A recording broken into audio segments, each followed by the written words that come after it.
Reach down, reach down, reach down. এই reach down নিয়ে আমরা সবাই একটু কনফিউশনে থাকি যে রিচ ডাউন হলে আমরা কি করে রিচটাকে বাড়াবো। অ্যাকচুয়ালি এই ভুলটাই আমরা সবসময় করে থাকি। যখন আমাদের রিচ ডাউন যায় তখন আমরা কি করি, আমরা ডিমোটিভেট হই, ভিডিও দেওয়াই বন্ধ করে দিই। অ্যাকচুয়ালি রিচ ডাউনটা কখন হয়, রিচ আপটা কখন হয়, তোমাদের আমি একটু বুঝিয়ে বলে দিই। রিচ ডাউন তখন হয় যখন আমাদের ভিডিওতে ভিউজ আসে না, তখন দেখবে রিচটা ডাউন হয়ে যায়। যখন ভিডিওতে ভিউজ আসে তখন আমাদের রিচটা আপ হয়ে যায়।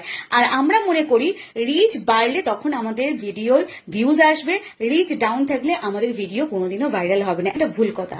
আমাদের ভিডিওতে ভিউজ এলে তখনই রিচ আপ হবে, আমাদের ভিডিওতে ভিউজ না এলে তখনই কিন্তু রিচটা ডাউন হয়ে যায়। এটাই হচ্ছে ফ্যাক্ট। এবারে তোমরা ভাবছো যে আমাদের ভিডিওটা তাহলে কিভাবে ভাইরাল হবে। অ্যাকচুয়ালি ভাইরাল করার দায়িত্বটা পুরোটাই কিন্তু ফেসবুকের হাতে।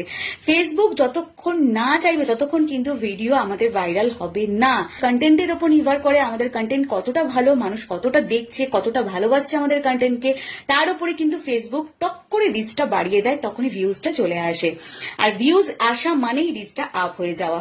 তো সেহেতু পুরোটাই কিন্তু ফেসবুকের হাতে নির্ভর করে। আমি তোমাদের একটাই জিনিস সাজেস্ট করতে পারি যে যখন রিচ ডাউন থাকবে এফবিতে তখন কিন্তু তোমরা ডিমোটিভেট হয়ে ভিডিও দেওয়া বন্ধ করবে না। ভিডিও পরপর দিতে থাকো, টাইম টু টাইম দিতে থাকো। দেখবে কখনো না কখনো কোনো সময় এফবি কিন্তু অটোমেটিক তোমার কোনো না কোনো ভিডিও ভাইরাল করে দিয়েছে। তো আশা করছি বুঝতে পেরেছো। আর কিছু জানার থাকলে কমেন্ট করে জানিও। চলো টাটা।